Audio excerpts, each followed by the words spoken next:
ఆదికాండము 16వ అధ్యాయం నుండి 18 వరకు. అబ్రామునకు సారాయి అందు సంతానము కలగలేదు. ఆమెకు ఐగుప్తు దేశీయురాలైన ఒక దాసీ కన్య ఉండెను. ఆమె పేరు హాగారు.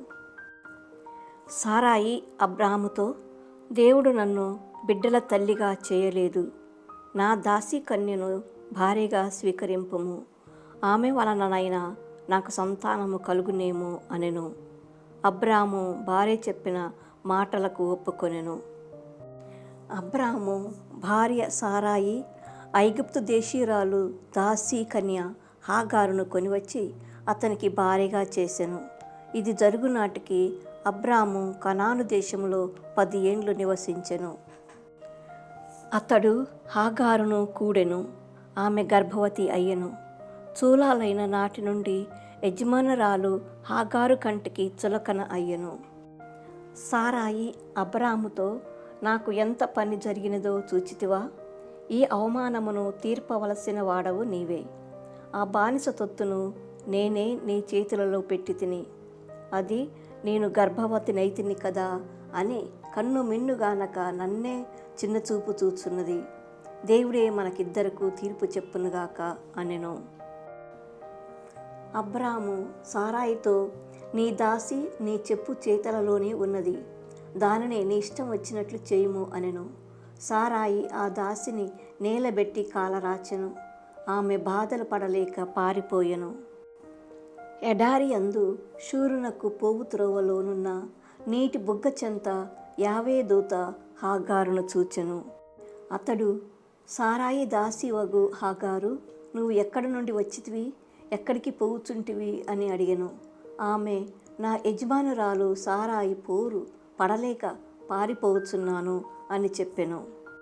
అంతటా యావే దూత ఆమెతో, తిరిగి నీ యజమానురాలి దగ్గరికి పొమ్ము, ఆమెకు అనగిమనిగి ఉండుము, ఇంకను వినుము, నీ సంతతిని లెక్కకు మిక్కిలి అగునట్లు చేయుదును, నిశ్చయముగా విస్తరింపజేసెదను అనెను. మరియు యావే దూత ఆమెతో ఇట్లనెను, నీవు గర్భవతివి, నీకు కుమారుడు కలుగును, దేవుడు నీ మొర ఆలకించెను గావున ఆ బిడ్డకు ఇష్మాయేలు అని పేరు పెట్టుము.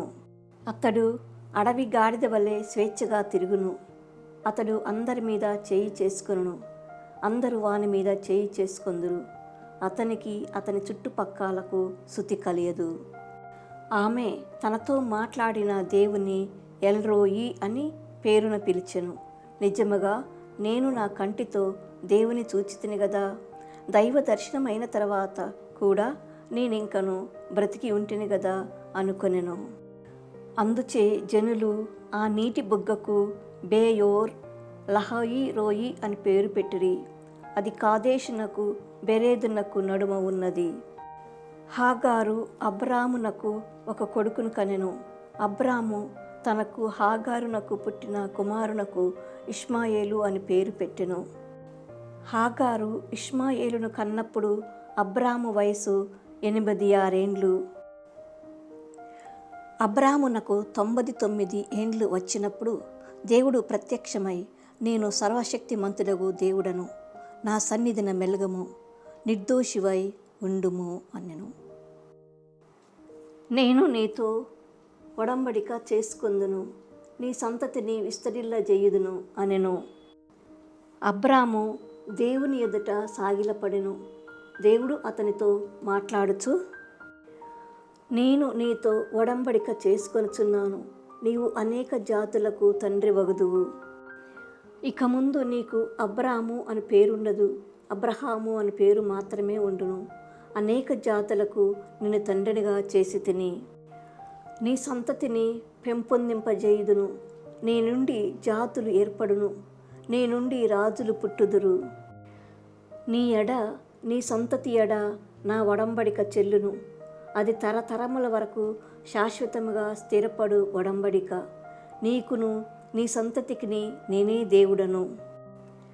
మీకు కాని దేశముగా ఉన్న కనాను భూమిని మొత్తము నీకును నీ తరువాత వారికిని శాశ్వత భోగముగా చేయుదును. నీ తరువాత వారికి సైతము నేనే దేవుడను అని చెప్పెను. దేవుడు అబ్రహాముతో, ఇంకను ఇట్లా నేను నీవును నీ సంతతి వారును తరతరముల వరకు నా ఒడంబడిక చెల్లునట్లు చూడవలేను. నాకును నీకు నీ తర్వాత తరముల వారికి నడుమ నేను చేసిన ఒడంబడికను మీరెల్లరూ పాటింపవలెనన్నచో మీలో ప్రతి పురుషుడును సున్నతి పొందవలేను. మీరు చర్మాగ్రమున సున్నతి చేసుకొనవలేను. ఇదియే మన నడుమ ఉన్న ఒడంబడికకు గుర్తుగా ఉండెను. తరతరమున నీ ఇంట పుట్టినవాడు నెత్తురు పొత్తు లేకపోయినను నీవు సొమ్మిచ్చి కొన్నవారు 8వ నాడు సున్నతి పొందవలేను. నీ ఇంట పుట్టిన వారికి నీవు సొమ్మిచ్చి కొన్నవారికి సున్నతి చేయుము. ఈ విధముగా నా నిబంధనము శాశ్వత నిబంధనముగా మీ శరీరములందు ముద్రితమగును. చర్మాగ్రమున సున్నతి పొందని ప్రతి పురుషుడు తన వారి నుండి వెలివేయబడును. అతడు నా ఒడంబడికను మీరినట్లే అగును. దేవుడు అబ్రహాముతో ఇంకను ఇట్లనెను, ఇక నీ భార్యను సారాయి అని పిలవకుము, సారా అని మాత్రమే పిలువుము. నేను ఆమెను ఆశీర్వదింతును, ఆమె వలన నీకు కొడుకు పుట్టును. నేను ఆమెను దీవింతును, ఆమె అనేక జాతులకు తల్లి అగును, అనేక జాతుల రాజులకు అమ్మ అగును. ఈ మాటలు విని అబ్రహాము దేవుని ఎదుట సాగిలపడెను. అతడు తనలో తాను నవ్వుకొనెను. కాటికి కాళ్ళు చాచిన 100 ఏండ్ల ముదుసలికి కొడుకు పుట్టుటయా, 90 ఏండ్ల సారా కనుటయా అని అనుకొనెను. ఇట్లనుకొని అతడు దేవునితో, ప్రభు, నీవు ఇష్మాయేలును చల్లని చూపు చూచిన నాకదియే 10,000 అని అనెను. కానీ దేవుడు ఇట్లు చెప్పెను, అది కాదు, నీ భార్య సారా తప్పక నీకు కుమారుని కనును, అతనికి ఈసాకు అని పేరు పెట్టుము. నేను అతనితో ఒడంబడిక చేసుకొందును, అతని తర్వాత తరములతో కూడా నేను శాశ్వతంగా ఒడంబడిక చేసుకొందును. ఇక ఇష్మాయేలందువా, అతని కొరకు నీవు చేసిన మనవిని ఇంటిని, అతనిని ఆశీర్వదించితిని, అతనికి సంతానాభివృద్ధి అగునట్లు చేయుదును, అతని సంతతిని విస్తరిలజేయుదును. అతడు 12 రాజులకు తండ్రి అగును, అతని నుండి ఒక మహాజాతిని రూపొందించెదను. కానీ ఇస్సాకుతో మాత్రమే నేను ఒడంబడిక చేసుకొందును. రానున్న ఏట ఈ ఋతువునందే సారా నీకు ఆ బిడ్డను కనును. ఇట్లు అబ్రహాముతో మాట్లాడిన తరువాత దేవుడు అతనిని వీడి పరమునకు వెడలిపోయెను. దేవుడు చెప్పిన రీతిగా అబ్రహాము తన కుమారుడు ఇష్మాయేలును, ఇంట పుట్టిన ప్రతి పురుషుని, సొమ్మిచ్చుకున్న ప్రతి పురుషుని, ఇంటిలో ఉన్న ప్రతి పురుషుని తీసుకొని వచ్చి ఆ దినమందే వారి చర్మాగ్రమున సున్నతి చేసెను. తన చర్మాగ్రమున సున్నతి చేసుకున్నప్పుడు అబ్రహాము 99 ఏండ్ల ఈడువాడు. సున్నతి చేసినప్పుడు అతని కుమారుడు ఇష్మాయేలు వయసు 13 ఏండ్లు. అబ్రహాము ఇష్మాయేలు ఇద్దరును ఒకనాడే సున్నతి చేసుకొనిరి. వారితో పాటు అబ్రహాము ఇంటిలో పుట్టిన వారికి, పరదేశుల నుండి సొమ్ముకు కొన్నవారికి అందరికును సున్నతి జరిగెను. 18వ అధ్యాయము. మమ్రే యొద్ద ఉన్న సింధూర వృక్ష వనమున దేవుడు అబ్రహామునకు కనబడెను. ఎండ కాయినప్పుడు అబ్రహాము తన గుడారము వాకిట కూర్చుండెను.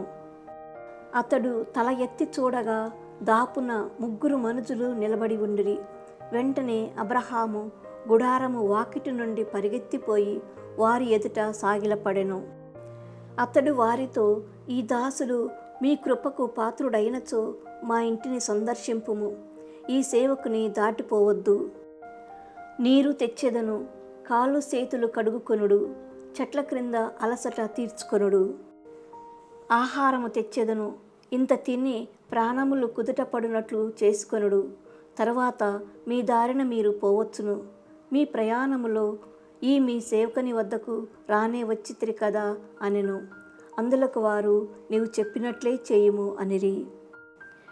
అబ్రహాము గబగబా గుడారములోనున్న సారా వద్దకు వెళ్ళెను. ఆమెతో, నీవు తొందరగా 3 మానికల పిండిని తీసుకొని పిసికి రొట్టెలు చేయుము అని చెప్పెను. తరువాత అబ్రహాము అలమందకు పరిగెత్తి ఒక మంచి లేగను చూచి తెచ్చి పనివానికి ఇచ్చెను. వాడు కన్ను మూసి తెరుచునంతలో దానిని సిద్ధము చేసెను. అబ్రహాము పాలు, పెరుగు, దూడ మాంసము తెచ్చి అతిథుల ముందు పెట్టెను.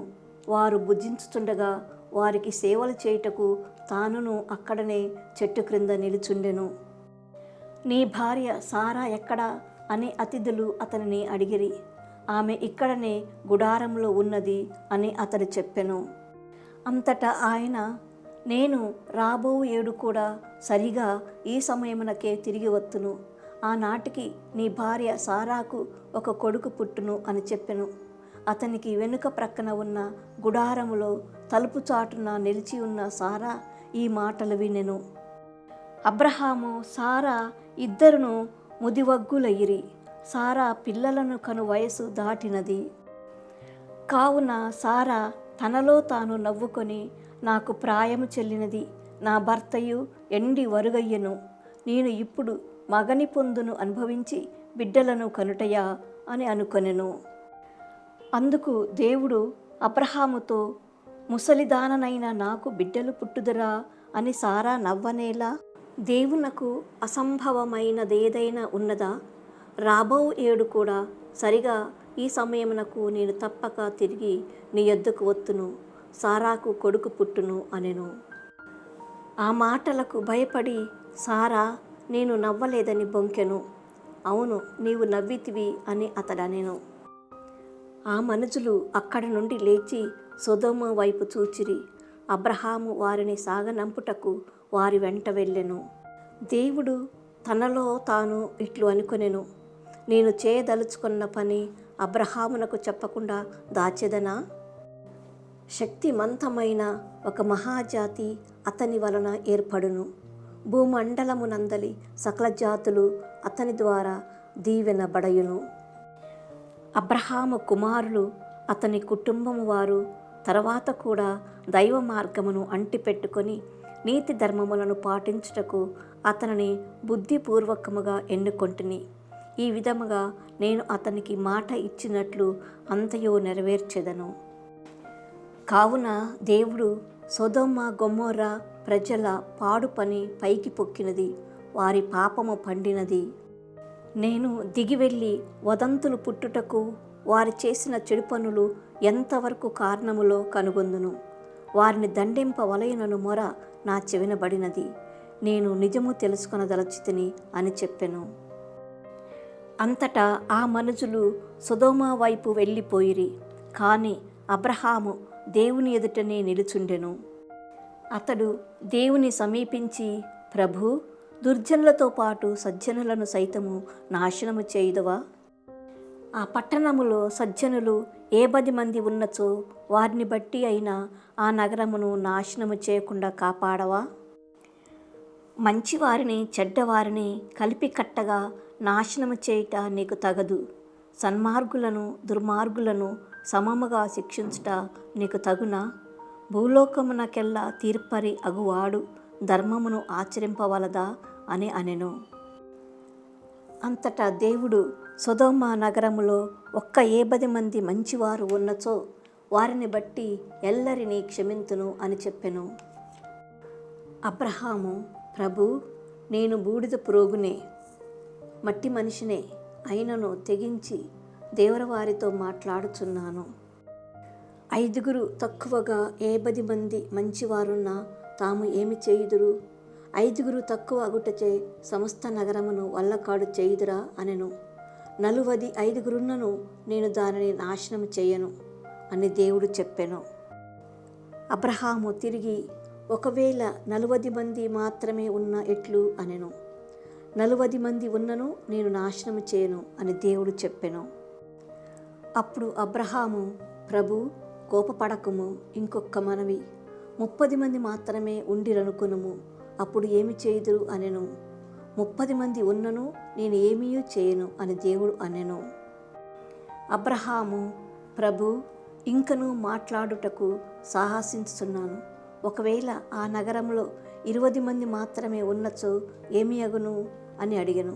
దానికి దేవుడు 20 మంది ఉన్నను నాశనం చేయను అనెను.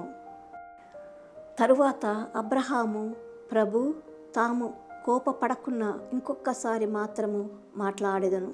ఒకవేళ అక్కడ 10 మంచివారు మాత్రమే ఉందురేమో అని అడిగెను. దానికి దేవుడు 10 మంచివారున్నను చాలు, దానిని నాశనము చేయను అని చెప్పెను. అంతటా దేవుడు అబ్రహాముతో మాట్లాడుట చాలించి వెళ్ళిపోయెను. అబ్రహాము ఇంటికి తిరిగి వచ్చెను.